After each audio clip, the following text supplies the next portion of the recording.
So let's talk about community here at the College of St. Benedict and St. John's University. I think living in community is something we hear a lot. It's something that we cherish, we value, community living. It's just something that just keeps coming to mind when people hear about St. John's and St. Ben's.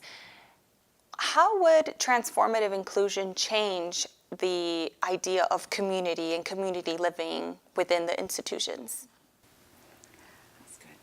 Well, certainly our community living narrative comes from a warm and wonderful place. It's what our Benedictine founders helped us to understand. You live in community. But I think sometimes we assume that that just happens naturally, that there doesn't have to be an intentionality around living in community, and that we all experience community the same way. One thing that has prompted, and I think will continue to emerge from this project, is that we don't all experience community the same way. And so we need to be attentive to the fact that one person's warm experience of community may be at the expense of another person. And how do we bridge that so that we are all having a wonderful experience of community? You know, I'd like to share a quote directly from the grant that addresses this. We now are called to transformative inclusion, which encompasses diversity and the call and imperative of community. Our current language of inclusion implies that those on the outside will join those already on the inside, with the explicit intention that they will adopt or adapt to already established norms.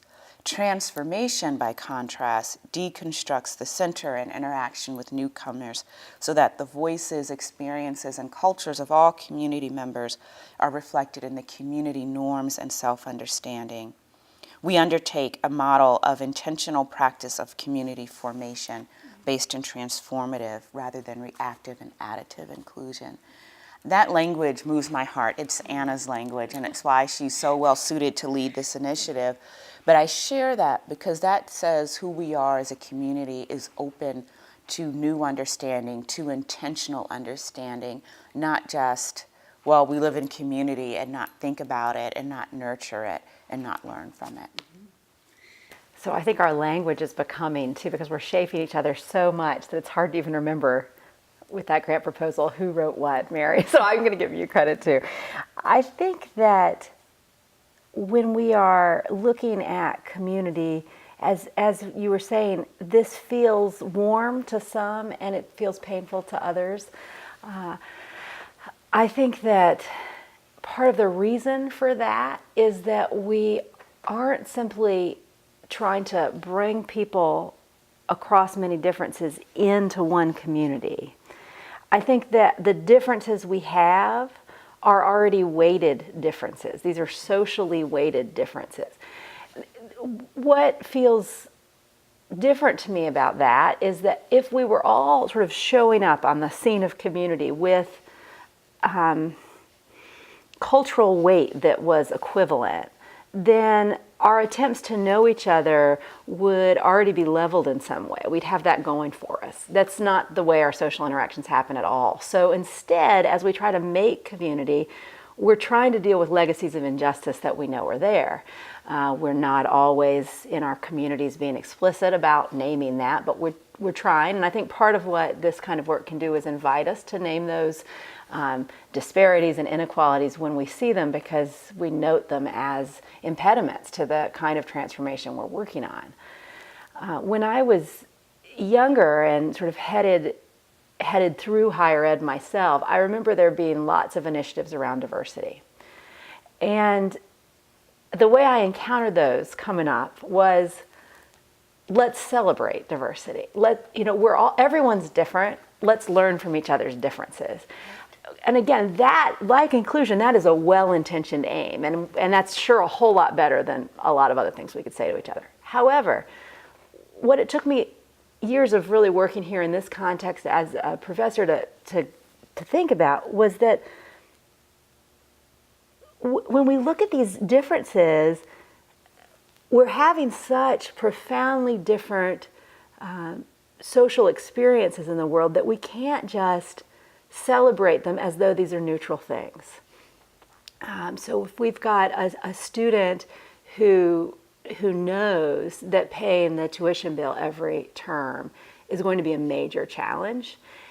And then we've got another student who is learning in English when that student can also really thrive in another language. These differences aren't just like, oh, you love the color red and I love the color black. That's not that. These are weighted social differences.